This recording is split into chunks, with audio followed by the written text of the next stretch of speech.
Dear students, మనము పరీక్షల ప్రిపరేషన్లో భాగంగా Bharat skills question bank chapter వారీగా సెమిస్టర్ వారీగా మనము క్వశ్చన్ అండ్ ఆన్సర్స్ తెలియచేస్తున్నటువంటి వీడియోలను సిద్ధం చేసి మన యూట్యూబ్ ఛానల్ అయినటువంటి ఐటీఐ ఎలైట్ స్కిల్స్ తెలుగు అనే మన ఐటీఐ యొక్క యూట్యూబ్ ఛానల్ నందు పెట్టడం జరుగుతుంది. ఇది తుది పరీక్షలకు ముందుగా తక్కువ సమయంలో ప్రశ్నలు మరియు జవాబులను పునశ్చరణ చేసుకునే ఉద్దేశంతో ఈ వీడియోలను రూపొందించడం జరిగింది. ఇప్పటి వరకు మనము మొత్తం సిలబస్ అంతా చెప్పడం జరిగింది టెక్స్ట్ బుక్ ప్రకారం. ఇప్పుడు ప్రస్తుతము బోర్డు మీద నుంచి కూడా ప్రశ్నలు మరియు జవాబులు నీట్గా అర్థమయ్యే విధంగా చెబుతూ వెళ్తున్నాం. ప్రతి క్లాస్లో 10 నుంచి 15 ప్రశ్నల వరకు మనము చెబుతున్నాము, మాడ్యూల్ వారీగా, సెమిస్టర్ వారీగా. అయితే విద్యార్థులకు తక్కువ సమయంలో పునశ్చరణ చేసుకోవాలనే ఉద్దేశంతో మాత్రమే ఈ యొక్క క్వశ్చన్ బ్యాంకును మనము వీడియో రూపంలో సిద్ధం చేస్తున్నాం. ఇందులో మనము పూర్తి స్థాయిలో డిస్కషన్, అంటే ఆన్సర్ ఎందుకు వచ్చిందనేది పూర్తి స్థాయిలో డిస్కషన్ చేయలేము, కొంతవరకు మాత్రమే మనము డిస్కస్ చేస్తాము. అయితే ఇప్పటికే మీరు సబ్జెక్ట్ విని ఉంటారు. ఒకవేళ అక్కడ సబ్జెక్ట్ ఎవరైనా మిస్ అయి ఉన్నా కూడా ఈ ప్రశ్నలు మరియు జవాబులను మీరు ఒకసారి కాకపోతే 10 సార్లైనా చూసే అవకాశం ఉంది. తద్వారా మీరు ప్రతి ప్రశ్నకు సరైన జవాబును గుర్తుపెట్టుకోగలరు. తద్వారా మీరు తుది పరీక్షలలో మంచి మార్కులతో పాస్ కాగలరు. అయితే ఇంకొక విషయం చెప్పదలుచుకున్నది ఏమిటంటే, ఇక్కడ ఇంగ్లీష్ మరియు తెలుగు రెండూ కనిపిస్తూ ఉంటాయి. తెలుగులో మీనింగ్ అనేది వీళ్ళు ఎవరైతే తయారు చేశారో వారు సరిగా పెట్టలేదు. కాకపోతే మనము ఇందులో ఉన్నదే రేపు పరీక్షలకు కూడా వస్తుంది కాబట్టి మేము ఇదే తెలుగు, దీంట్లో ఏది ఉంటే దాన్నే మనం చెప్పడం జరుగుతూ ఉంది. అయితే కొంత వివరణ ఇవ్వడం కూడా జరుగుతుంది. ఇంగ్లీష్లో నుంచి తెలుగులోకి ట్రాన్స్లేషన్ చేసేటప్పుడు ఇక్కడ సరిగా లేకపోతే నేను కొంత వివరించడం జరుగుతుంది. మరి ముఖ్యంగా మీరు గుర్తుపెట్టుకోవాల్సిన అంశం ఏమిటంటే, ఇక్కడ ఏదైతే మనము క్వశ్చన్ బ్యాంకును నేర్చుకుంటున్నామో అదే క్వశ్చన్ బ్యాంక్ నుంచే తుది పరీక్షలలో ప్రశ్నలు వస్తాయి. అంటే ఈ యొక్క క్వశ్చన్ బ్యాంకులో ఉన్నటువంటి ప్రశ్నలన్నీ మీరు నేర్చుకోగలిగితే తుది పరీక్షలలో మంచి స్కోర్ మీరు చేయగలరు. మనము మన ఐటీఐ యూట్యూబ్ ఛానల్ అయినటువంటి ఐటీఐ ఎలైట్ స్కిల్స్ తెలుగు ఈ యొక్క యూట్యూబ్ ఛానల్ నందు వీటిని పెడుతున్నాము. మీరు వరుస క్రమంలో వీటిని చూసుకోవాలి అనుకుంటే యూట్యూబ్ ఛానల్లో ప్లే లిస్ట్ అని ఉంటుంది. ఆ ప్లే లిస్టులోకి వెళ్తే ట్రేడ్ వారీగా మనకు ఎలక్ట్రీషియన్కు వేరుగా, ఫిట్టర్కు వేరుగా, డీజిల్కు వేరుగా, సివిల్కు వేరుగా ప్లే లిస్టులు కనిపిస్తాయి. ఎలక్ట్రీషియన్ ప్లే లిస్టుని మీరు క్లిక్ చేస్తే అందులో మీకు మనము ఎన్ని వీడియోలు పెడితే అన్ని వీడియోలు మీకు కనిపిస్తాయి. అందులో వరుస క్రమంలో మీకు అవసరమైనటివి మీరు చూసుకునే అవకాశం కలదు. ఓకే స్టూడెంట్స్, మనం ఇప్పుడు electrician trade semester 1 module 1 safety practice and hand tools అనే చాప్టర్ నుంచి ప్రశ్నలు మరియు జవాబులు నేర్చుకుందాం. ఇప్పుడు ఇందులో మొత్తం 28 ప్రశ్నలు ఉన్నాయి. ఈ 28 ప్రశ్నలలో మనము రివిజన్ చేసుకుందాం ఇక్కడ, తద్వారా మీకు గుర్తుండిపోతుంది. ఓకే, మొదటి ప్రశ్న, what is the name of safety sign? ఇక్కడ చూపించినటువంటి భద్రతా సంకేతం పేరు ఏమిటి అని అడుగుతున్నారు. ఇక్కడ ఒక భద్రతా సంకేతం ఇది. అయితే ఇది ప్లస్ ఆకారంలో ఉంది, మనం గమనిస్తూనే ఉన్నాం.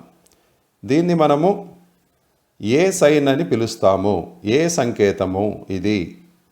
ఆప్షన్స్ ఏమున్నాయో చూద్దాం. Option A warning sign, option B mandatory sign, option C prohibition sign, option D information sign. ఇక్కడ చూపించినటువంటి ఈ సింబలు, దీనిని మనము ఏ రకమైన సంకేతం అని పిలుస్తాము? వార్నింగ్ సైన్, హెచ్చరిక గుర్త, బి మ్యాండేటరీ సైన్ అంటే తప్పనిసరిగా ఆచరించవలసిన సంకేతమా, సి ప్రొహిబిషన్ సైన్ అంటే ఇది నిషేధానికి సంబంధించిన సంకేతమా, డి ఇన్ఫర్మేషన్ సైన్ సమాచారానికి సంబంధించిన సంకేతమా? ఇది దేనికి సంబంధించిన సంకేతము అంటే ఇన్ఫర్మేషన్ సైన్. ఈ సింబల్ మనం ఎక్కడ చూపిస్తాము? ఫస్ట్ ఎయిడ్ దగ్గర చూపిస్తాం. ఫస్ట్ ఎయిడ్ బాక్స్ ఉంటుంది కదా, మనము ఐటీఐలలో కూడా ఫస్ట్ ఎయిడ్ బాక్సులు ఉంటాయి, లేదా ఏదైనా కర్మాగారాలు, ఫ్యాక్టరీస్, ఇండస్ట్రీస్లో వెళ్తే అక్కడ ఫస్ట్ ఎయిడ్ అనే కిట్స్ ఉంటాయి. ఆ ఫస్ట్ ఎయిడ్ కిట్కు ప్లస్ సింబల్ అనేది మనము చూస్తూ ఉంటాం. అదేవిధంగా రోడ్డు దగ్గర వెళ్తే కూడా మనకు క్రాసింగ్ అనే దగ్గర కూడా కనిపిస్తుంది, కానీ హాస్పిటల్ దగ్గర కూడా మనకు ఈ సింబల్స్ కనిపిస్తాయి అన్నమాట. అయితే మనం ఇక్కడ చదువుకుంటున్నటువంటి చాప్టర్ పేరేమిటి? Safety practice and hand tools. కాబట్టి ఈ సింబల్ మనకు ఎక్కడ కనిపిస్తుంది అంటే ఫస్ట్ ఎయిడ్ బాక్స్ దగ్గర, క్లినిక్ దగ్గర మనకు కనిపిస్తుంది. సో దీన్ని మనం ఏమని పిలుస్తాం ఈ సింబల్ని అంటే సమాచార సంకేతం, information sign. Next question, what is smothering in extinguishing of fire? అగ్నిని పీల్చుకునే విషయంలో ఊపిరాడటం ఏమిటి? ఇక్కడ మీనింగ్ సరిగ్గా లేదు తెలుగులో. What is smothering in extinguishing of fire అంటే ఫైర్ మండుతున్నప్పుడు, మంటలు ఏర్పడినప్పుడు దానిని స్మూతరింగ్ చేయడం అంటే అదుపు చేయడం అన్నమాట. అదుపు చేయడానికి మనము ఏమి చేయాలి అని అడుగుతున్నారు. What is the smothering in extinguishing of fire? ఫైర్ను, మంటలను అదుపు చేయడంలో మనం తీసుకోవలసిన చర్య ఏమిటి? ఆప్షన్స్ ఏమున్నాయో ఇప్పుడు మనం చూద్దాం. A adding the fuel element to the fire అంటే మండుతున్నట్టు చోట ఇంకొంత మనము అగ్నికి అవసరమైన మూలకాన్ని అందించడమా? B removing the fuel element from the fire అగ్ని నుంచి ఇంధన మూలకాన్ని తొలగించడం. C using of water to lower the temperature ఉష్ణోగ్రతను తగ్గించడానికి మనము నీటిని ఉపయోగించడం.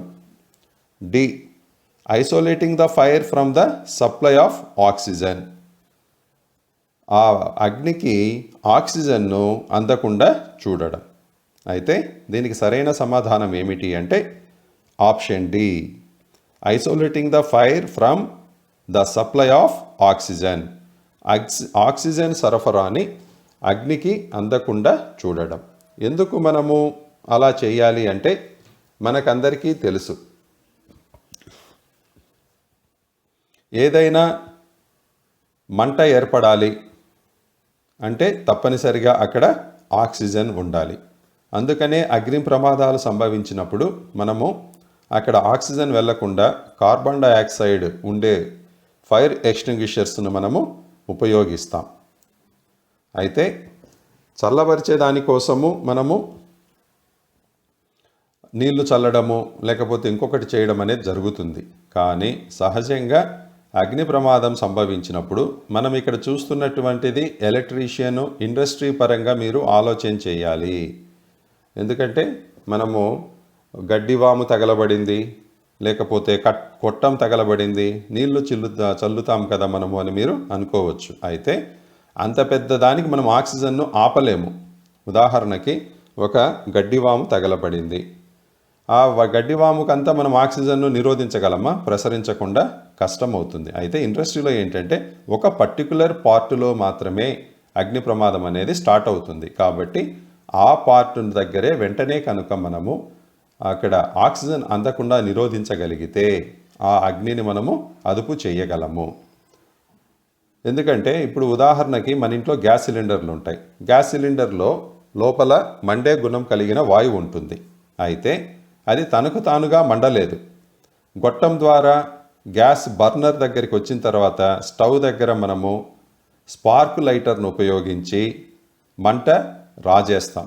అప్పుడు మాత్రమే అక్కడ మండుతుంది. మరి లోపల ఉన్నప్పుడు ఎందుకు మండలేదు? స్టవ్ బర్నర్ దగ్గరికి వచ్చిన తర్వాత ఎందుకు మండుతుంది అంటే అక్కడ లోపల ఉన్నటువంటి మీథేన్ వాయువుకు ఆక్సిజన్ అనేది బర్నర్ దగ్గర జత కలుస్తుంది. అలా జత కలిచినప్పుడు మనము మంటను లైటర్ ద్వారా అంటించినప్పుడు అది మండుతూ ఉంటుంది. కాబట్టి ఏదైనా ఇంధనం మండాలి అంటే దానికి ఆక్సిజన్ కలిసినప్పుడు మాత్రమే అది మంటను కలగచేస్తుంది. కాబట్టి మనము ఆక్సిజన్ అందకుండా నిరోధించగలిగితే అగ్నిని మనము అదుపు చేయవచ్చు మంటలను. Isolating the fire from the supply of oxygen. Oxygen సరఫరాను అగ్నికి అందకుండా చూడడం అనేది ఇక్కడ సరైన సమాధానం. What is smothering in extinguishing of fire అంటే isolating the fire from the supply of oxygen. Next question. Which is the physical hazard? భౌతిక ప్రమాదము ఏది? ఫిజికల్ అంటే మన శరీరానికి జరిగేటువంటి ప్రమాదాన్నే భౌతిక ప్రమాదము అంటాము, లేదా ఫిజికల్ హజార్డ్ అని ఇంగ్లీష్లో పిలుస్తాం. Options: A smoking, B vibration, C corrosive, D radioactive. అయితే ఇక్కడ అడుగుతున్న ప్రమాదం ఏమిటి మనల్ని? ఫిజికల్ హజార్డ్ అంటే భౌతికంగా మన శరీరానికి జరిగేది ఏమిటి అంటే, మనం ఎలక్ట్రీషియన్ స్టూడెంట్స్ కదా, ఎలక్ట్రీషియన్ స్టూడెంట్స్కు ఏం జరుగుతుంది అంటే స్మోకింగ్ అంటే అక్కడ పొగ ఏర్పడ్డమా. B vibration. వైబ్రేషన్ అంటే మనకు తెలుసు కదా, కదలిక అని ఇచ్చారు. కదలిక కాదు కానీ మనం వైబ్రేషన్ అంటే ఏమిటి? మనం షాక్ కొట్టింది అనుకోండి ఎలా ఉంటుంది? జివ్వుమని లాగినట్టు ఉంటుందన్నమాట. సి కరోజివ్ అంటే తుప్పు పట్టడం.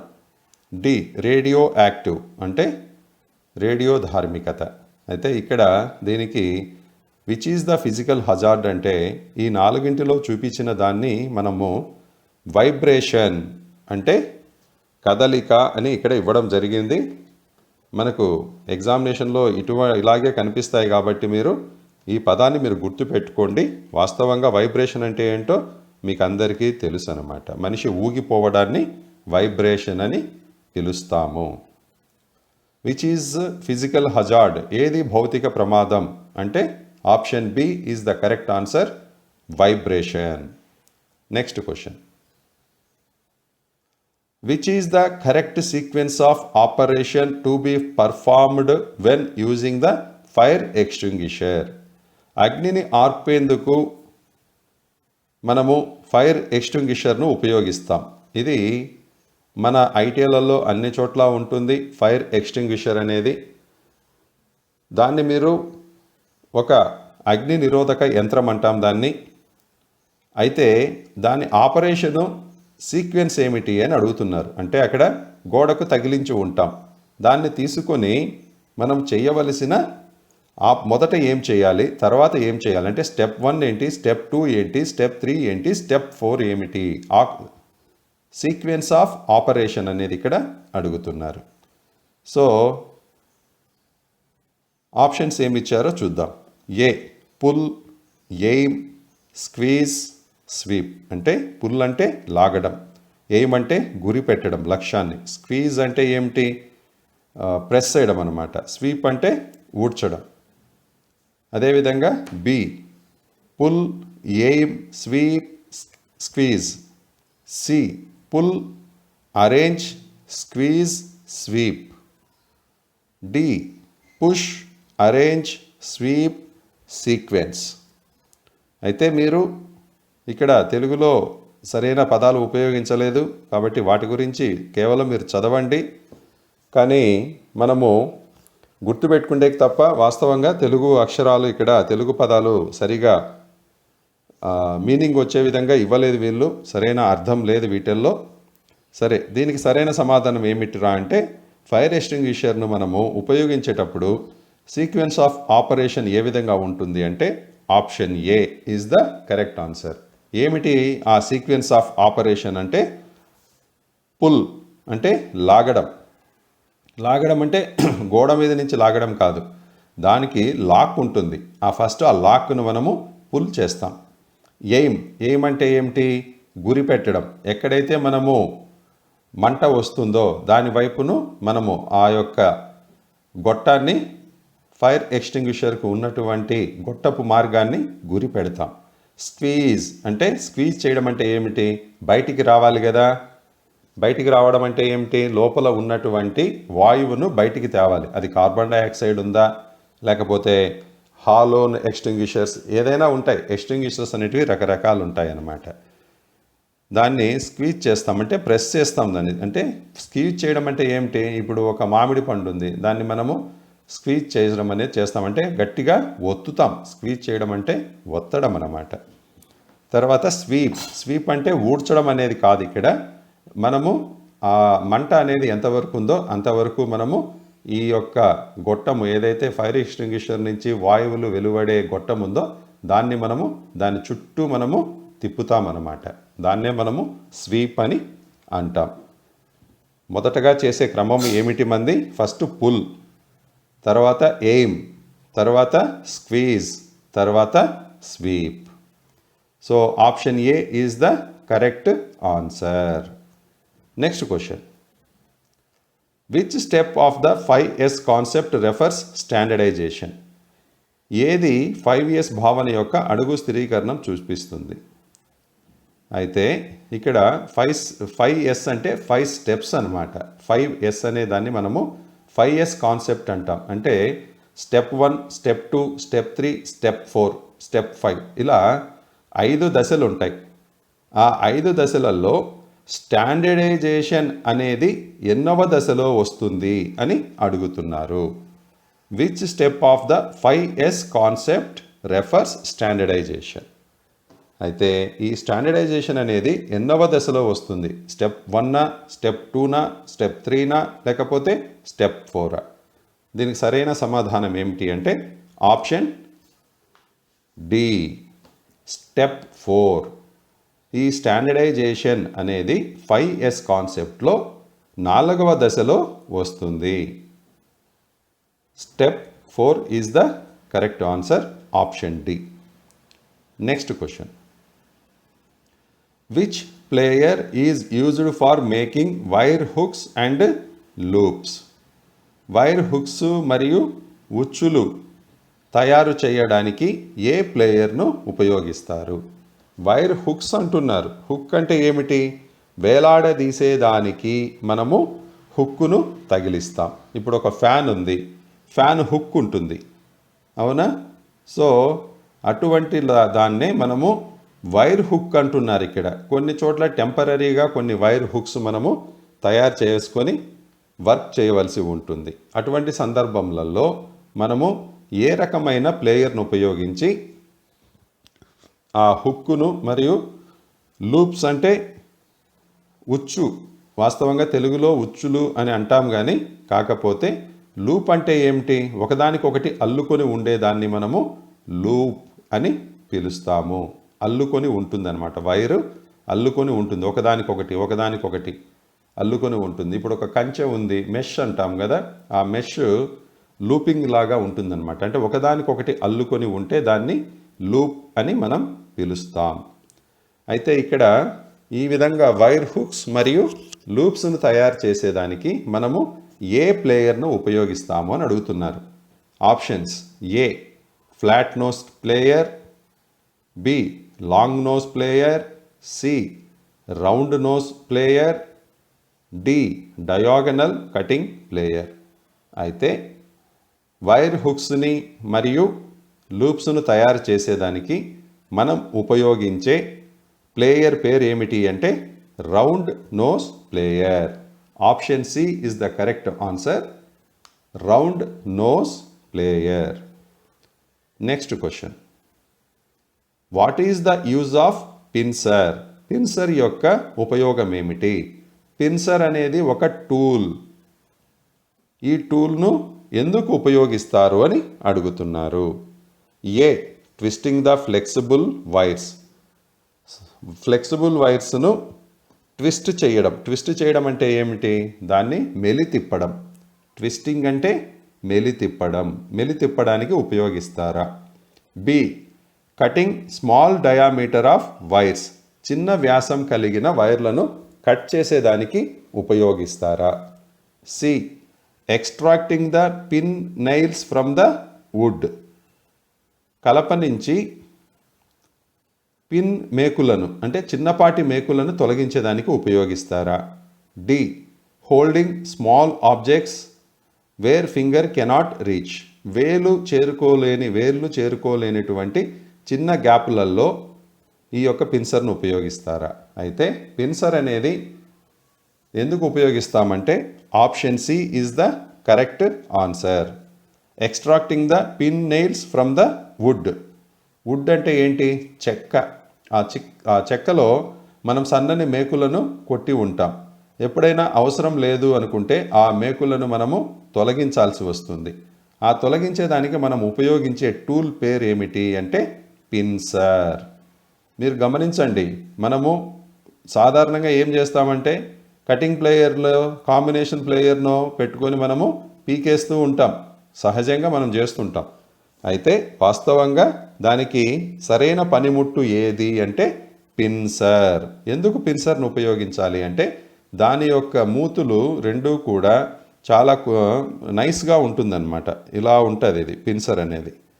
ఇక్కడ ఈ పార్ట్ వచ్చేసి సన్నగా ఉంటుంది. మేకుకు తల ఉంటుంది కదా, ఆ తల కింది భాగంలో ఈ యొక్క పిన్సర్ రెండు టీత్ దాని సెంటర్లో పెట్టేసి ఈ మేకును మనము బయటికి లాగేదానికి ఉపయోగిస్తామన్నమాట. కాబట్టి దాన్ని మనము సన్నటి మేకులను పిన్ నెయిల్స్ అంటే మామూలుగా చెప్పులకు వాడే చిన్న చిన్న మేకులు, లేదా ఎక్కడైనా మనము వైరింగ్ చేసేటప్పుడు సన్నటి మేకులను కొడతాం చెక్క పైన. అటువంటి చెక్కలో ఉన్నటువంటి దాన్ని సన్నటి మేకులను తొలగించేదానికి మనము పిన్సర్ను ఉపయోగిస్తాము. గోడలలో ఉండే మేకులను కూడా తొలగించేదానికి వేరే మనము టూల్ వాడతాం. అక్కడ పిన్సర్స్ పనికిరావు. సన్నని మేకులను తొలగించేదానికి మాత్రమే మనము పిన్సర్ను ఉపయోగిస్తాం. అది కూడా చెక్కలో ఉన్నటువంటి కలపలో ఉన్నటువంటి వాటికి మాత్రమే. హెవీ డ్యూటీ ఇప్పుడు గోడలలో ఉండే మేకులను తొలగించాలంటే మనము దానికి సపరేట్గా ఎక్స్ట్రాక్ట్ చేసేదానికి ఒక హ్యామర్ లాంటిది వస్తుంది. ఆ హ్యామర్ను మనం ఉపయోగించి గోడలో ఉన్నటువంటి లావుపాటి మందము కలిగిన మేకులను తొలగిస్తాం. కానీ ఈ పిన్సర్ కేవలం పిన్ నెయిల్స్ అంటే సన్నటి మేకులను తొలగించేదానికి పిన్సర్ను ఉపయోగిస్తాం. Next question, what is the name of road safety sign? ఇక్కడ ఒక రోడ్ సేఫ్టీ సైన్ను చూపిస్తున్నారు. రహదారి భద్రత యొక్క సంకేతం పేరు ఏమిటి? ఇక్కడ బొమ్మలో చూపించినటువంటి రహదారి భద్రతకు సంబంధించిన సూచిక పేరు ఏమిటి అని అడుగుతున్నారు. ఇది ఎలా ఉంది? ఇది లోపలంతా కూడా మొత్తము బ్లాక్ కలర్లో ఉంది, బయట మాత్రమే బార్డర్ ఉందన్నమాట. ఇది ఏ రకమైన సంకేతము అని అడుగుతున్నారు. ఆప్షన్స్ చూద్దాం. ఏ, మ్యాండేటరీ సైన్ అంటే తప్పనిసరిగా పాటించవలసిన నియమమా? బి, కాషనరీ సైన్ అంటే హెచ్చరిక గుర్తు. సి, ఇన్ఫర్మేటరీ సైన్ సమాచార చిహ్నం. డి, ప్రొహిబిషన్ సైన్ నిషేధిత సంకేతం. అయితే ఇక్కడ బొమ్మలో చూపించినటువంటి ఈ యొక్క రోడ్ సేఫ్టీ సైన్ రహదారి భద్రతా సంకేతం దేని కిందికి వస్తుంది? ఇది అంటే మ్యాండేటరీ సైన్. మ్యాండేటరీ అంటే తప్పనిసరిగా పాటించవలసిన సంకేతము అని అర్థము. దీన్ని మనము మ్యాండేటరీ సైన్ అని పిలుస్తాం. Next question, what is the background colour of warning signs in the basic category? Basic category అంటే ఏమిటి? ప్రాథమికానికి సంబంధించింది, ప్రాథమిక కేటగిరీ అది. ప్రాథమిక వర్గంలో హెచ్చరిక సంకేతాల నేపథ్యము ఏ రంగులో ఉంటుంది? బ్యాక్గ్రౌండ్ కలర్ అంటున్నారు ఇక్కడ. Background colour of warning signs in the basic category. Basic కేటగిరీలో వార్నింగ్ సైన్ యొక్క బ్యాక్గ్రౌండ్ కలరు ఏ రంగులో ఉంటుంది అని అడుగుతున్నారు. ఆప్షన్స్ ఏ బ్లూ నీలం రంగు, ఆప్షన్ బి వైట్ తెలుపు రంగు, సి ఎల్లో పసుపు రంగు, డి గ్రీన్ పచ్చ రంగు. అయితే వార్నింగ్ సైన్స్ యొక్క బ్యాక్గ్రౌండ్ కలరు ఎలా ఉంటుంది అంటే ఎల్లో పసుపు రంగులో ఉంటుంది. పసుపు రంగులో ఉంటుంది. ఇక్కడ మీరు గుర్తుపెట్టుకోండి, బ్యాక్గ్రౌండ్ కలర్ అంటే వెనక బ్యాక్గ్రౌండ్ ఉంటుంది, ముందు పక్క సంకేతం ఉంటుంది. వెనక ఉండేది బ్యాక్గ్రౌండ్ అంటాం దాన్ని మనం. ఆ బ్యాక్గ్రౌండ్ కలర్ను మనము ఏ కలర్లో ఉంటుంది అంటే పసుపు కలర్లో ఉంటుంది. ఇక్కడ నేను వేస్తున్నది పూర్తి పసుపు అయితే కాదు, ఇది ఇక్కడ ఈ విధంగా పసుపు రంగులో ఉంటుందన్నమాట. దీంట్లో మనం ఇది ప్రాథమిక రంగు అన్నమాట. ఇది ప్రాథమిక రంగు కలర్లో ప్రాథమికమైన సింబల్లో ఉండేటువంటిది. అయితే దానికి లోగో ముందు పక్క లోగో కాదు, సంకేతం సైన్ అనేది వేరే రకంగా ఉండవచ్చు. ఈ విధంగా ఉండవచ్చు అన్నమాట. ఇలాగే ఉండాలని కాదు, కేవలం నా దగ్గర అందుబాటులో ఉన్న రంగులను మాత్రమే ఇక్కడ నేను మీకు చూపించడం జరుగుతూ ఉంది తప్ప మీరు దీన్ని వేరే రకంగా అనుకోవద్దండి. అంటే దీన్ని ఆ వెనక ఉండే కలర్ను మనము ఏమని పిలుస్తాము, ఈ కలర్స్ను మనం ఏమని పిలుస్తామంటే బ్యాక్గ్రౌండ్ కలర్ అని పిలుస్తాం. అది ఏ రంగులో ఉంటుంది, మనకి ఎల్లో కలర్లో ఉంటుందన్నమాట. పసుపు పచ్చ రంగులో ఉంటుంది background. Next question, which type of fire extinguisher is used for fire on electrical equipment? Electrical equipment దగ్గర అగ్ని ప్రమాదం జరిగితే మనము ఏ రకమైన ఫైర్ ఎక్స్టింగ్విషర్ని అక్కడ ఉపయోగిస్తాము మంటలు నార్పేదానికి అని అడుగుతున్నారు. ఏ రకపు అగ్నిమాపక ధన యంత్రాన్ని విద్యుత్ సామాగ్రిపై కాల్పులకు ఉపయోగిస్తారు? చాలా ఘోరంగా ఉంది ట్రాన్స్లేషన్. ఇది కేవలం గుర్తుపెట్టుకుంటే తప్ప ఇది చదివితే కూడా మనకు ఉండే మతి కూడా పోయేటట్టుంది. ఓకే సరే, ఇక్కడ మనము నేను చెప్పింది గుర్తుపెట్టుకోండి. ఇక్కడ which type of fire extinguisher is used for fire on electrical equipment? Electrical equipment దగ్గర మంటలు ఏర్పడితే మనము వాటిని చల్లబరిచేదానికి లేదా ఆర్పేదానికి మనము ఏ ఫైర్ ఎక్స్టింగ్విషర్ను ఉపయోగిస్తాము, ఏ రకము వాడతాము అక్కడ అని అడుగుతున్నారు. Options A halon type, B foam type, foam అంటే నురుగు టైప్ అనమాట, నురుగు వస్తుంది, తెల్లటి నురుగు వస్తుంది బయటికి.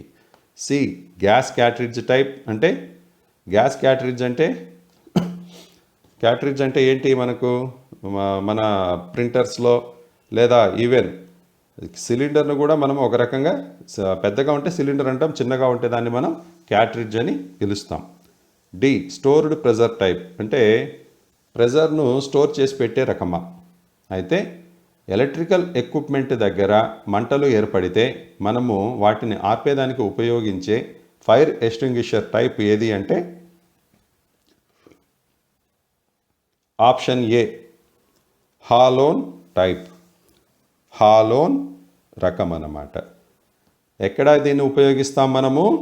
ఎలక్ట్రికల్ ఎక్విప్మెంట్ దగ్గర మంటలు ఏర్పడినప్పుడు వాటిని అదుపు చేయడానికి ఉపయోగించే ఫైర్ ఎక్స్టింగ్విషర్ రకం ఏది అంటే హాలోన్ టైప్.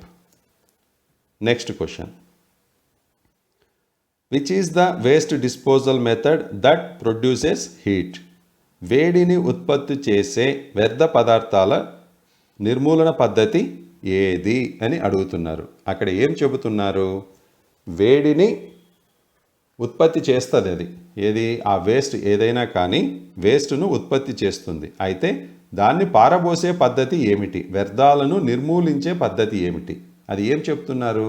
ఎక్కడ పెట్టినా దానివల్ల ఏమవుతుంది? ఇప్పుడు సిగరెట్ ఉంది, సిగరెట్ను మనము అంటించేసి అక్కడ పెడితే ఏమవుతుంది? అక్కడ దాని చుట్టుపక్కల ఏదైనా కాగితాలు కానీ గడ్డి కానీ ఎండిపోయిన గడ్డి కానీ ఇలాంటిది ఉంటే ఏం జరుగుతుంది?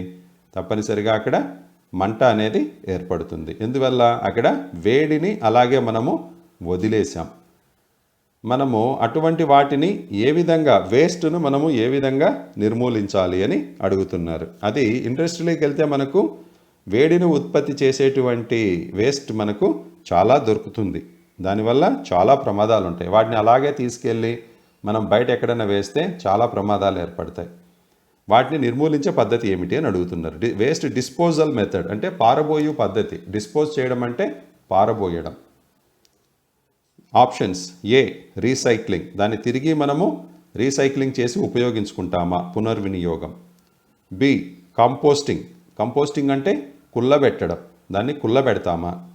బి ఇన్సినరేషన్, ఇన్సినరేషన్ అంటే ఏమిటి, భస్మం చేసేయడం, బూడిద. ఇన్సినరేషన్ అంటే బూడిద చేయడం అన్నమాట.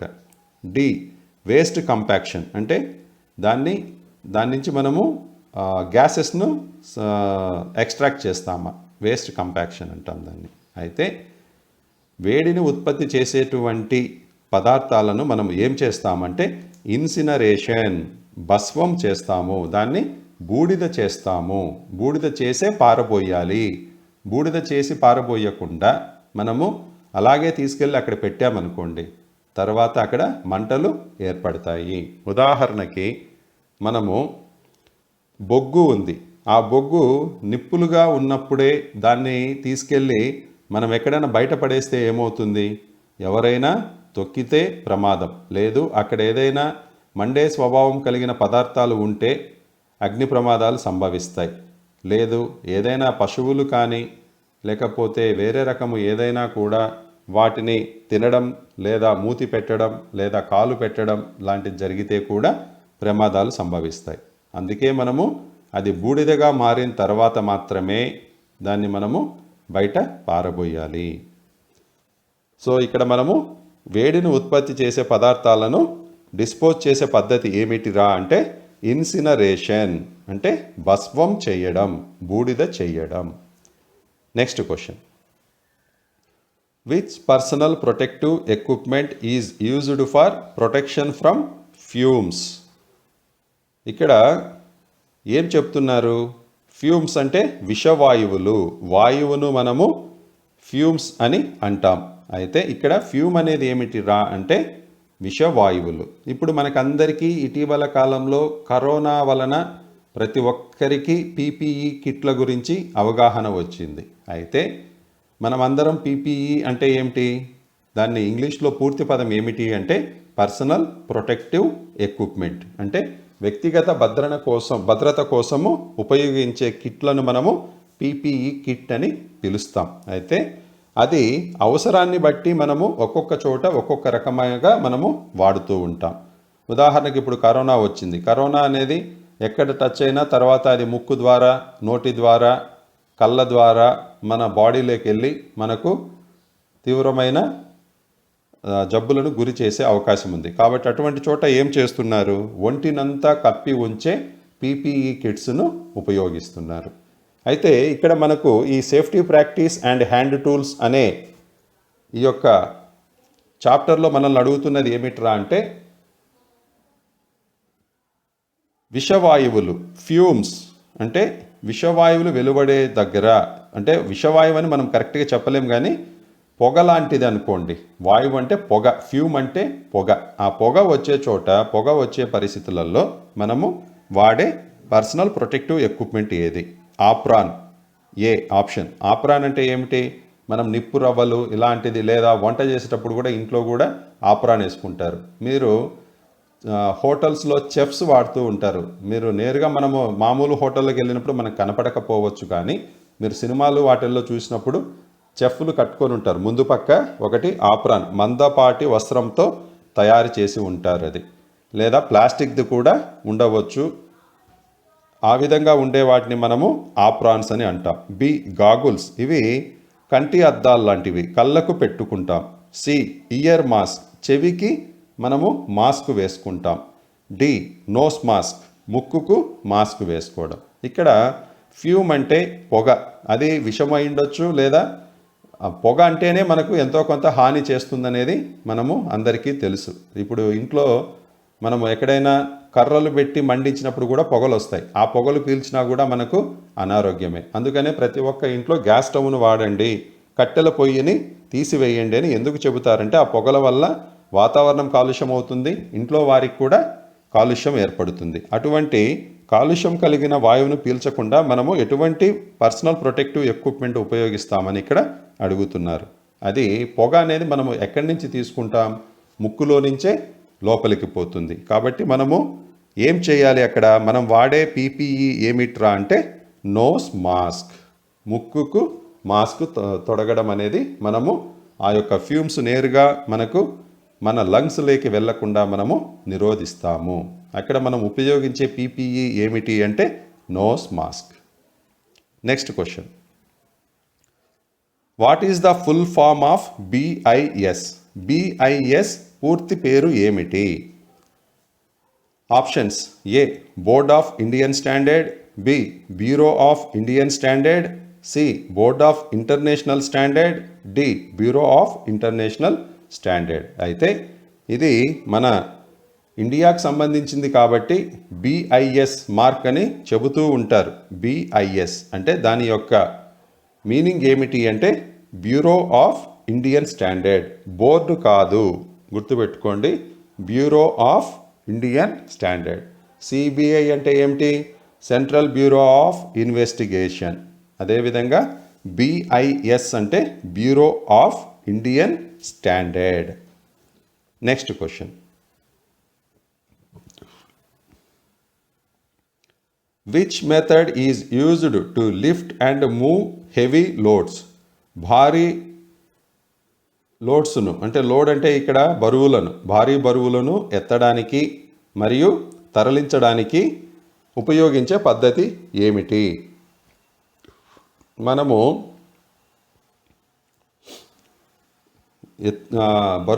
బరువు ఎక్కువగా ఉన్నటువంటి పదార్థాలను పైకి ఎత్తి ఇంకొక ప్రదేశానికి తీసుకెళ్లేదానికి మనం ఏ పద్ధతిని ఉపయోగిస్తాము? విచ్ మెథడ్ ఈజ్ యూజ్డ్ అని అడుగుతున్నారు.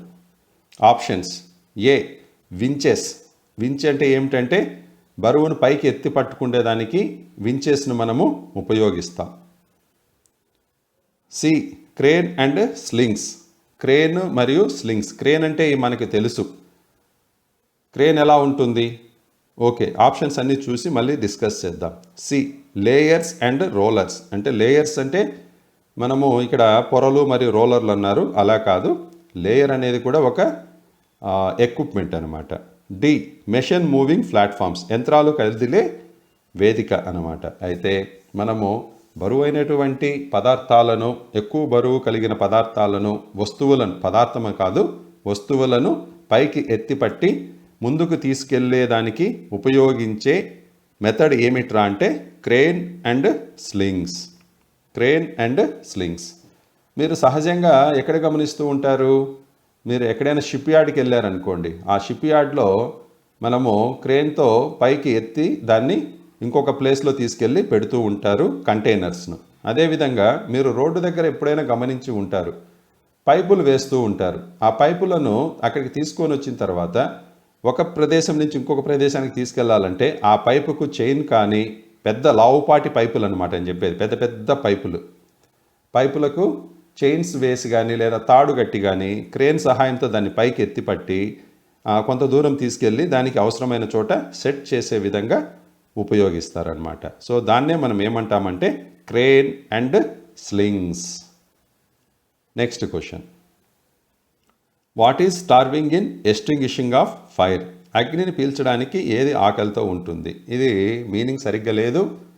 ఇందాకే చెప్పాం మీకు, స్టార్వింగ్ అంటే ఆకలే తెలుగులో మీనింగ్. కానీ వీళ్ళు గూగుల్ ట్రాన్స్లేషన్ వాడి ఇక్కడ పేర్లు పెట్టడం వల్ల దీని మీనింగ్ అనేది మారిపోయింది.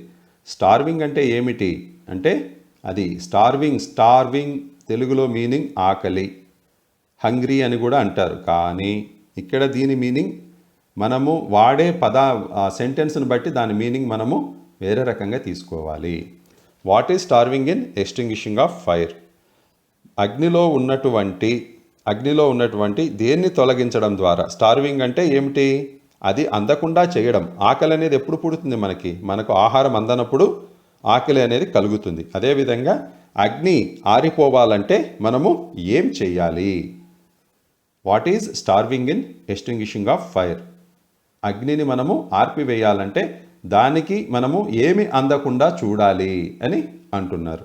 Options: A adding fuel to the fire, దానికి ఇంకొంత అగ్నిని ఇంకొక ఇంధనాన్ని జత చేస్తామా. తెలుగులో మనకు ఒక సామెత ఉంది, అగ్నికి ఆజ్యం పొయ్యడం అని. ఆజ్యం అంటే ఏమిటి ఇక్కడ? ఇంధనం అంటే ఫ్యూయల్ అనమాట. ఫ్యూయల్నే మనము తెలుగులో ఇంధనం అంటాం. ఇంకా మన భాషలో, వాడుక భాషలో అగ్నికి ఆజ్యం పోయడం అంటే ఇంకొంచెం ఎగదోస్తున్నారు, దానికి కావాల్సింది ఇంకొంత అందజేస్తున్నారు అని అర్థం. Option B, using water to cool the fire, నీటిని ఉపయోగించి చల్లబరచడం. C, removing fuel element from the fire, అగ్నికి అవసరమైన ఇంధన మూలకాన్ని తొలగించడం. D, preventing oxygen supply to the fire, oxygen అందకుండా చూడడం. ఇక్కడ ఏం చెప్తున్నారు? స్టార్వింగ్. స్టార్వింగ్ అనే పదం వచ్చింది ఇక్కడ. అంటే ఏది అందకుండా చూడాలి అని అడుగుతున్నారు. ఇక్కడ removing fuel element from the fire అంటే అక్కడ మండేదానికి కారణమైన ఇంధనం ఏదైతే ఉందో ఆ ఇంధనాన్ని దాన్ని పక్కకి తీసుకురావడం వలన దాన్ని మనము అక్కడ స్టార్వింగ్ క్రియేట్ చేస్తాం. స్టార్వింగ్ అంటే ఏమిటి చెప్పాను కదా, ఖాళీగా ఉంచడాన్ని స్టార్వింగ్ అని అంటాం. ఖాళీగా, కడుపు ఖాళీగా ఉంటే ఆకలి వస్తుంది కదా, అదేవిధంగా ఖాళీ చేయడం. స్టార్వింగ్ అంటే ఖాళీ చేయడం అన్నమాట. So removing fuel element from the fire, అక్కడ ఫ్యూయల్ ఎలిమెంట్ అంటే ఏమిటి? అగ్నికి కారణమైన ఎలిమెంట్ ఏదైతే ఉందో దాన్ని పక్కకు తీసుకురావడాన్ని, పక్కకు తొలగించడాన్ని, తీసేయడాన్ని మనము స్టార్వింగ్ అని అంటామన్నమాట.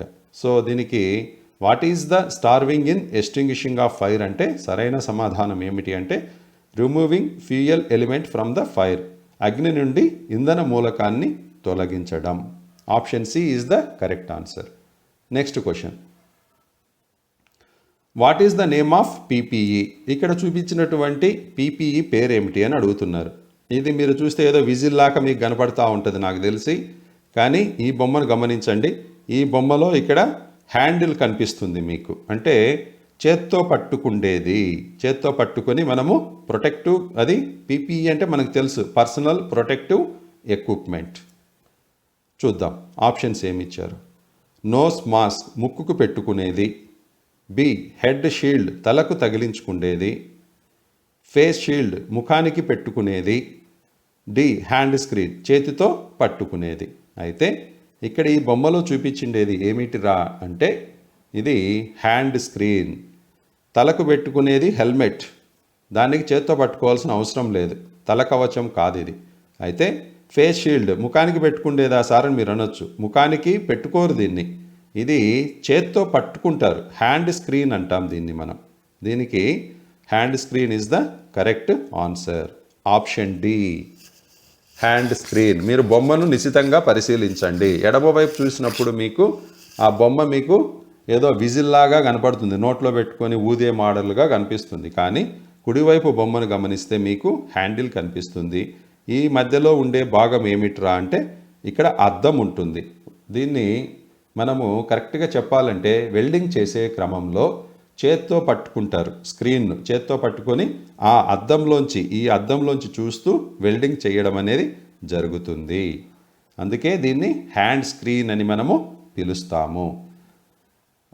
వెల్డింగ్ చేసేటప్పుడు తలకు పెట్టుకొని కూడా స్క్రీన్స్ వస్తాయి, కానీ ఇక్కడ మనకు బొమ్మలో చూపించిండేది ఏమిటి అనేది గుర్తించమన్నారు కాబట్టి ఈ బొమ్మలో ఉన్న దాని ప్రకారము దీని పేరు ఏమిటి అంటే హ్యాండ్ స్క్రీన్.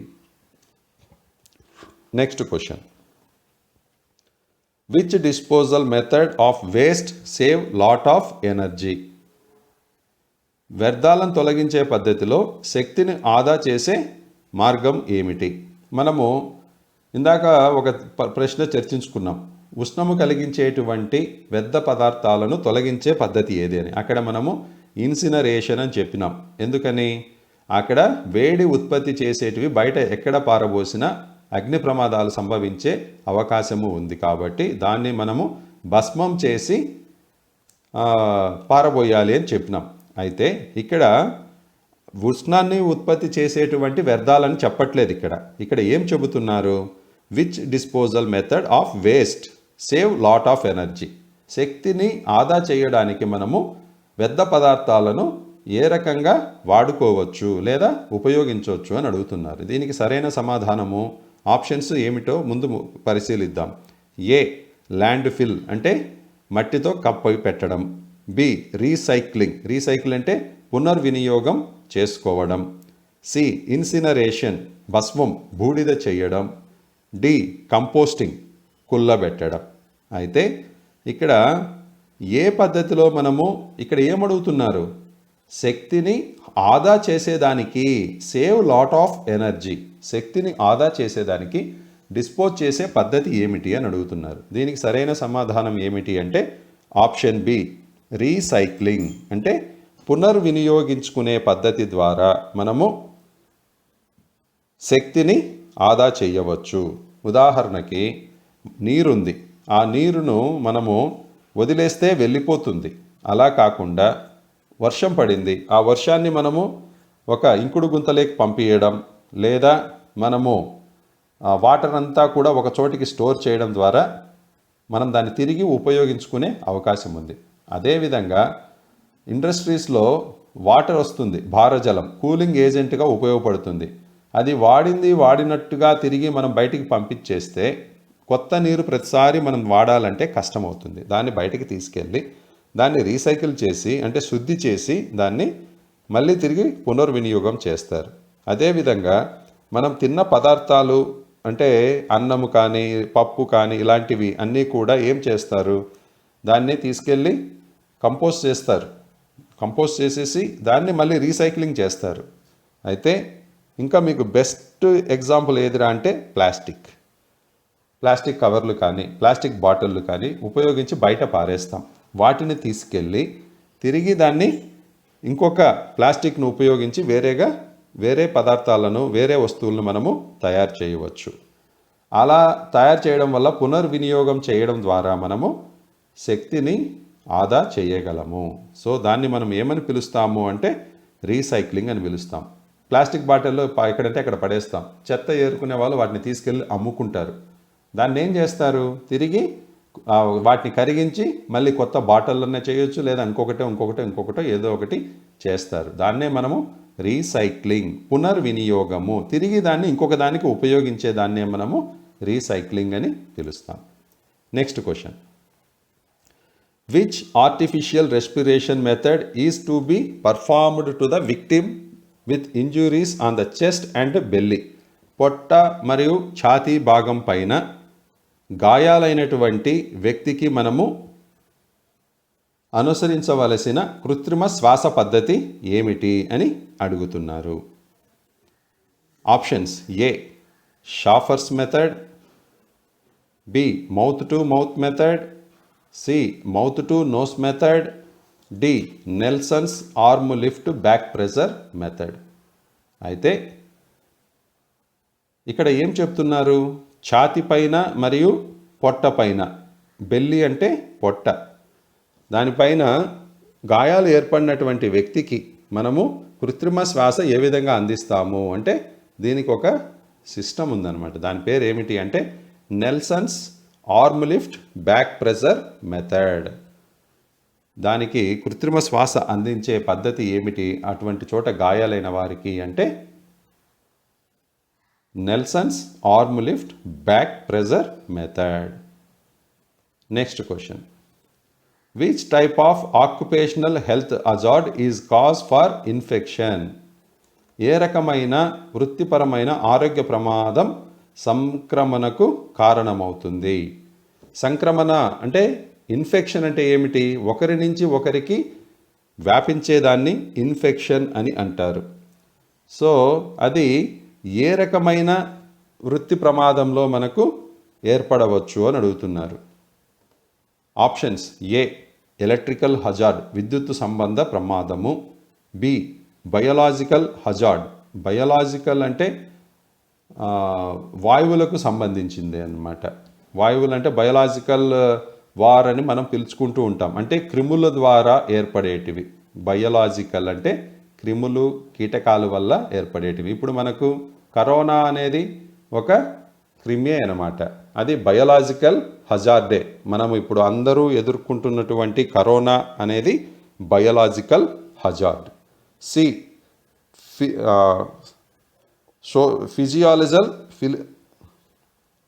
ఫిజియోలాజికల్ హజార్డ్ శారీరక విపత్తు. డి సైకలాజికల్ హజార్డ్ మానసిక సంబంధిత ప్రమాదం. అయితే ఇక్కడ మనకి ఏం చెప్తున్నారు, ఇన్ఫెక్షన్ ఏర్పడేదానికి కారణం ఏమిటి అని అడుగుతున్నారు. ఇన్ఫెక్షన్ ఏర్పడడానికి కారణం ఏమిట్రా అంటే బయలాజికల్ హజార్డ్. ఒక వ్యక్తికి శరీరానికి గాయమైతే దానివల్ల మనకు ఇన్ఫెక్షన్ ఏం రాదు.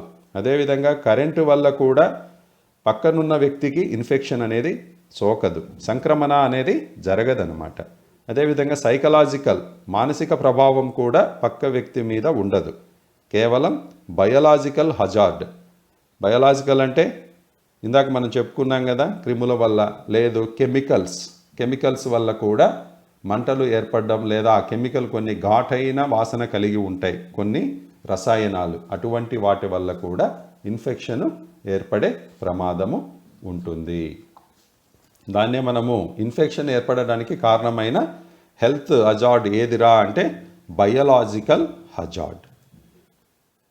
Next question, what is the use of this tool? ఈ సాధనం యొక్క ఉపయోగం ఏమిటి? ఇక్కడ ఒక సాధనం అంటే ఒక టూల్ ఇచ్చారు. ఇక్కడ ఈ టూల్ దేనికి ఉపయోగపడుతుంది అని అంటున్నారు. అసలు ఈ టూల్ ఏమిటి?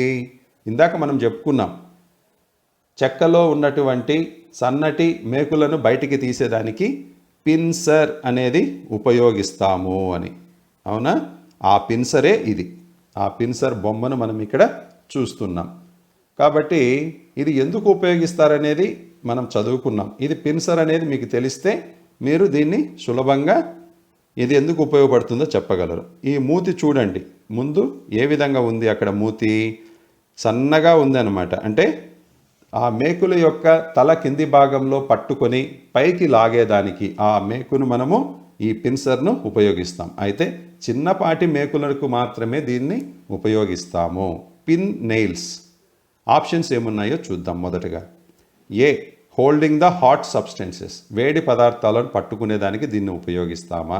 B cutting and twisting the wires, తీగలను కత్తరించేదానికి మరియు మెలి తిప్పడానికి ఉపయోగిస్తామా?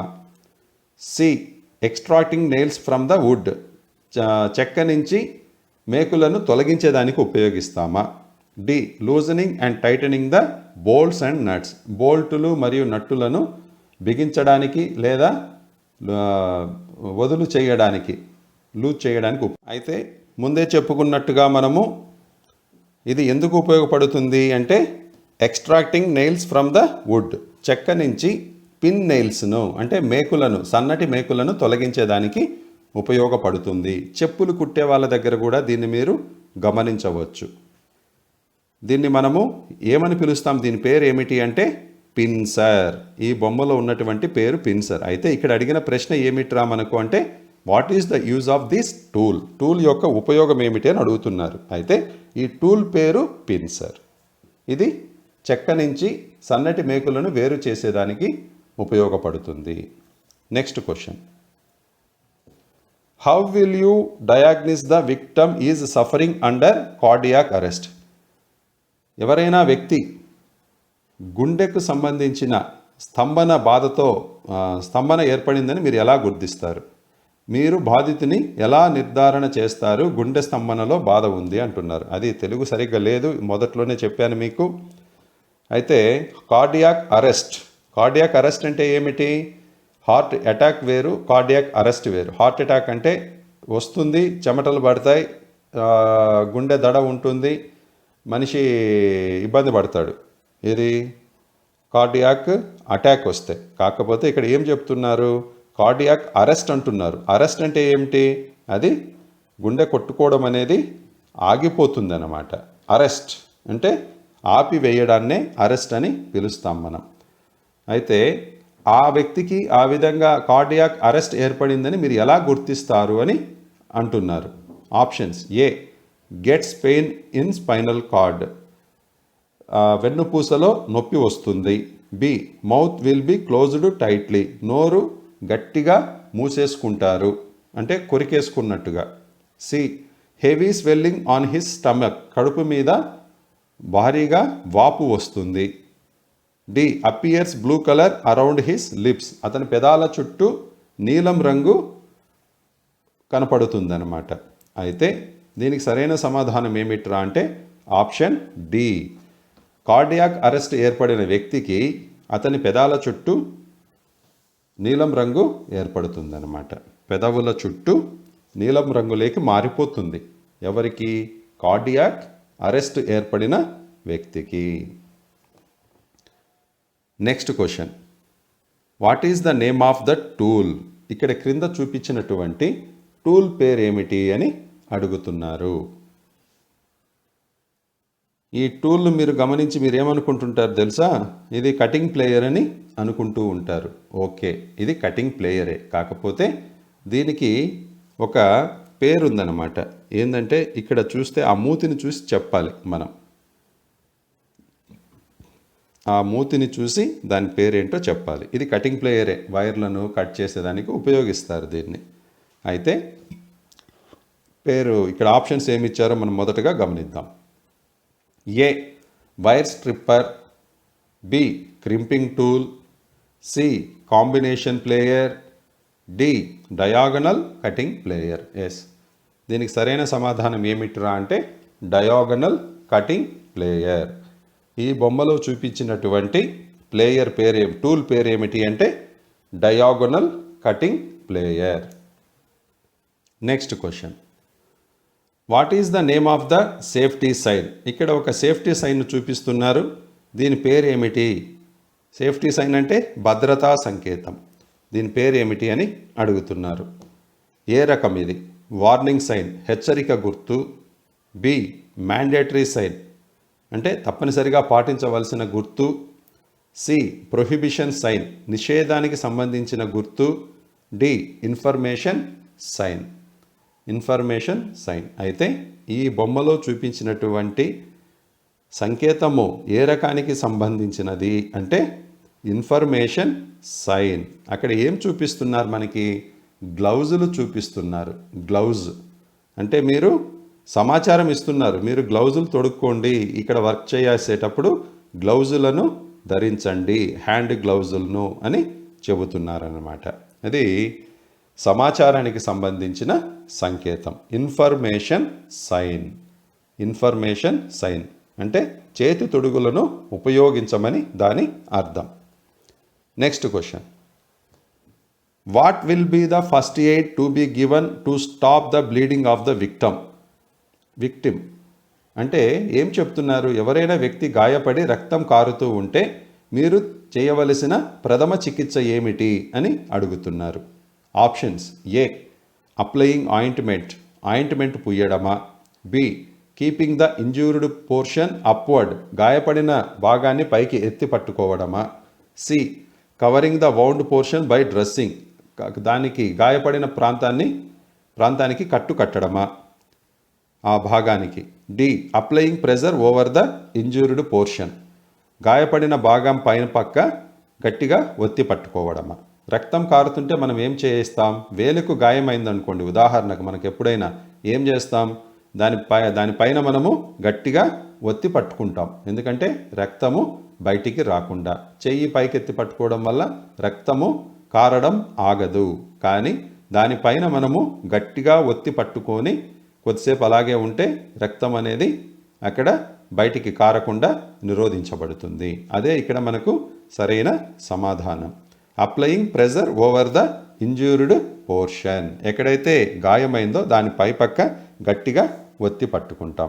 ఒకవేళ పెద్ద గాయమైందనుకో, ఒత్తి పట్టుకునే పరిస్థితి లేదనుకోండి, అప్పుడు ఏం చేస్తామంటే మనము దాని పై పక్క ఇంకొంచెం ఏదైనా గట్టి కర్చీఫ్ కానీ ఏదైనా కట్టి దాన్ని ఎత్తి పట్టుకుంటాం అన్నమాట. అప్పుడు తక్కువ బ్లీడింగ్ అవుతుంది. కానీ చిన్నపాటి గాయం అయితే మనము వెంటనే దానిపైన గట్టిగా పట్టుకున్నామంటే రక్తం అనేది బయటికి రాకుండా నిరోధించగలం.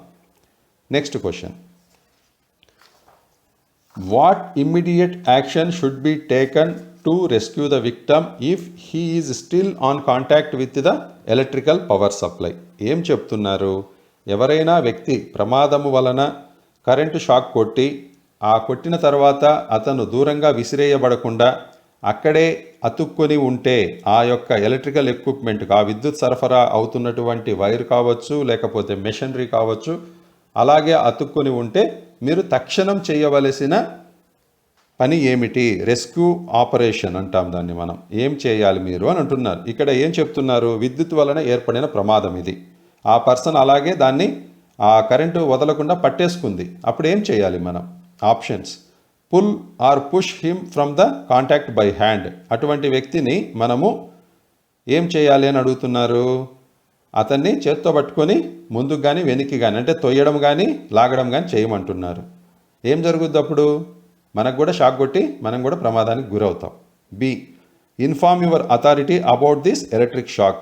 అతను షాక్ కొట్టుకొని అతుక్కొని ఉన్నాడని చెప్పి మీ పై అధికారులకు తెలియజేయాలా. C, call someone for helping to remove him from contact. వేరే వాళ్ళని పిలిచి మనము అతన్ని బయటికి తీసేదానికి, అక్కడి నుంచి లాగేదానికి ప్రయత్నము, ఇంకొకరి సహాయం కోరుతామా.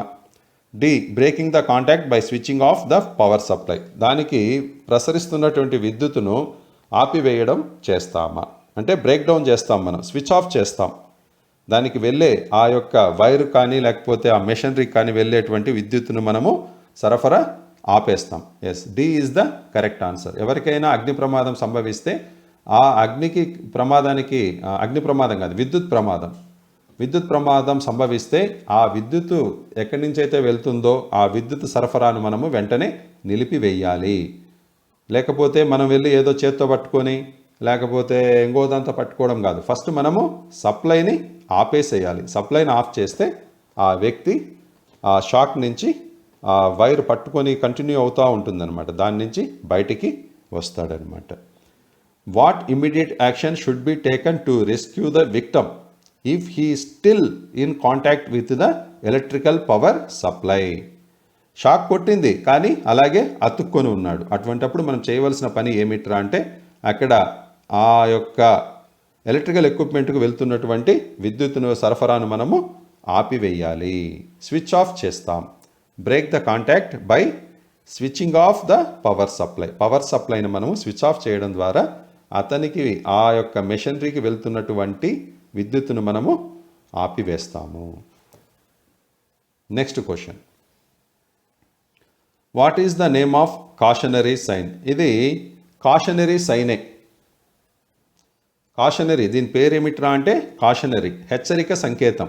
అయితే ఈ సంకేతం పేరేమిటి అని అడుగుతున్నారు. ఇక్కడ మీరు గమనిస్తే ఒక వ్యక్తి ఉన్నాడు, ఆ వ్యక్తి నడుస్తున్నాడు, అతని కింద ఏముంది? లైన్లు ఉన్నాయి. దాన్ని మనం ఏమంటామంటే జీబ్రా క్రాసింగ్ అని అంటాం. అంటే ఆ వ్యక్తి ఏం జరుగుతున్నాడు? రోడ్డు దాటుతున్నాడు. రోడ్డు ఇటువైపు నుంచి అటువైపుకు క్రాస్ చేసుకుని వెళ్తున్నాడు. సో దాన్ని మనము ఏమని పిలుస్తాము? ఆప్షన్స్: ఏ, స్కూల్, అది పాఠశాలన. బి, గార్డెడ్, అంటే రక్షకుడు ఉన్నాడన, రక్షకుడు అంటే అక్కడ కాపలాదారుడు ఉన్నాడని. సి, అన్గార్డెడ్, కాపలాదారుడు లేడు అని. D, pedestrian crossing. అయితే ఈ సింబల్ ఏమిట్రా అంటే పెడెస్ట్రియన్ క్రాసింగ్, పాదచారులు క్రాస్ చేస్తారు. పెడెస్ట్రియన్ అంటే పాదచారిని మనము పెడెస్ట్రియన్ అని పిలుస్తాం. దీన్ని మనము ఈ గుర్తును మనం ఏమని పిలుస్తాము? ఇది కాషనరీ సైన్, హెచ్చరిక సంకేతం ఇది. అయితే ఈ సంకేతం పేరు ఏమిటి అంటే పెడెస్ట్రియన్ క్రాసింగ్. పాదచారులు రోడ్డు దాటుతున్నారు అంటే ఇటువైపు నుంచి అటువైపుకు వెళ్ళడాన్ని మనము క్రాసింగ్ అని పిలుస్తాం. ఒకే వైపు వెళ్తే దాన్ని క్రాసింగ్ అనం. రోడ్డును కుడివైపు నుంచి ఎడమ వైపుకు మారేదాన్నే మనము క్రాసింగ్ అని అంటామన్నమాట. సో దీన్ని మనము pedestrian crossing. North to south లేదా ఈస్ట్ టు వెస్ట్, ఇలా మనము రోడ్డు ఈ పక్క నుంచి ఆ పక్కకు ఇంకొక రోడ్లోకి వెళ్తున్నాం. Next question, which is the golden hour for the victim injured on head with risk of dying? ఎవరైనా బాధితునికి తల గాయమైతే తీవ్రంగా అతన్ని ఎంత సమయం లోపల మనం హాస్పిటల్కి తీసుకెళ్ళగలిగితే అతను చనిపోయే ప్రమాదం నుంచి బయటపడతాడు అని అడుగుతున్నారు. Which is the golden hour? దాన్నే మనం ఏమంటామంటే బంగారు గడియలు అని పిలుస్తాం. గోల్డెన్ అవర్స్ అంటే బంగారు గడియలు. ఎంత సమయం లోపల మనము తలకు గాయమైన వ్యక్తిని హాస్పిటల్కు తీసుకెళ్ళగలిగితే బ్రతుకుతాడు, ఆ సమయాన్నే మనము గోల్డెన్ అవర్ అని పిలుస్తాం. అది ఎంత సమయం లోపు తీసుకెళ్ళాలి? ఆప్షన్స్: ఏ ఫస్ట్ 15 మినిట్స్, మొదటి 15 నిమిషాలలోన. బి ఫస్ట్ 30 మినిట్స్, మొదటి 30 నిమిషాలలోన. సి ఫస్ట్ 45 మినిట్స్, 45 నిమిషాల లోపు. డి ఫస్ట్ 60 మినిట్స్, 60 నిమిషాల లోపు. అయితే తలకు తీవ్ర గాయమైనటువంటి వ్యక్తిని చనిపోకుండా కాపాడాలి అంటే మనము మొదటి 30 నిమిషాలలో మనము హాస్పిటల్కు తీసుకెళ్ళవలసి ఉంటుంది. దానినే మనము గోల్డెన్ అవర్ అని పిలుస్తాం. మొదటి 30 నిమిషాలను మనము గోల్డెన్ అవర్ అని పిలుస్తాము. Next question: which condition of the victim is referred as coma stage? ఏ బాధితుడి పరిస్థితి, ఏ దశను కోమాగా మనము పిలుస్తాము? కోమా అంటే ఏంటో మనకు తెలుసు. కోమా అంటే ఆ వ్యక్తి ఇంకా మనకు పిలిచినా పలకడు, తట్టినా లేవడనమాట. అటువంటి దశనే మనము కోమా అని అంటాం. అయితే ఆప్షన్స్ ఏమి ఇచ్చారో ఒకసారి చూద్దాం. Unconscious but can respond to calls. అతను స్పృహలో లేడు కానీ పిలిస్తే పలుకుతున్నాడు. B conscious but cannot respond to calls. అతను స్పృహలోనే ఉన్నాడు కానీ పిలిస్తే పలకడం లేదు. C breathing but cannot respond to calls. శ్వాస పీల్చుకుంటున్నాడు కానీ పిలిస్తే పలకడం లేదు. D lie totally senseless and do not respond to calls. అంటే పూర్తిగా స్పృహ లేకుండా పడిపోయి ఉన్నాడు మరియు పిలిస్తే కూడా పలకట్లేదు. మనకు తెలుసు కోమా అంటే అతను దేనికి కూడా స్పందించడనమాట. పూర్తిగా పడిపోయి ఉంటాడు, అతనికి స్పృహ ఉండదు మరియు పిలిచినా కూడా పలకలేడు. అటువంటి దశనే మనము కోమా అని పిలుస్తాము. కోమా అంటే లై totally senseless and do not respond to calls. పూర్తిగా స్పృహ లేకుండా పడిపోయి ఉండడం మరియు పిలిచినా కూడా పలకకుండా ఉండేటువంటి దశనే మనము కోమా స్టేజ్ అని పిలుస్తాము. ఓకే స్టూడెంట్స్, ఇక్కడితో మనకు ఈ సేఫ్టీ ప్రాక్టీస్ అండ్ హ్యాండ్ టూల్స్లో ఉన్నటువంటి 28 ప్రశ్నలు మరియు జవాబులను మనం ఇప్పుడు నేర్చుకున్నాం. మీకు చక్కగా అర్థమై ఉంటుందని చెప్పి ఆశిస్తున్నాను. ఒకవేళ మీకు అర్థం కాకపోయి ఉంటే మరొకసారి చూడండి, లేదా మీకు నచ్చినన్నిసార్లు నచ్చిన సమయంలో ఎన్నిసార్లైనా చూడండి. తద్వారా మీకు ప్రశ్నలు మరియు జవాబులు పూర్తిగా మీకు కంఠతా వచ్చేస్తాయి. అందువల్ల మీరు దాన్ని ఉపయోగించుకొని తుది పరీక్షలలో మంచి మార్కులతో పాస్ కాగలరు. All the best. Thank you.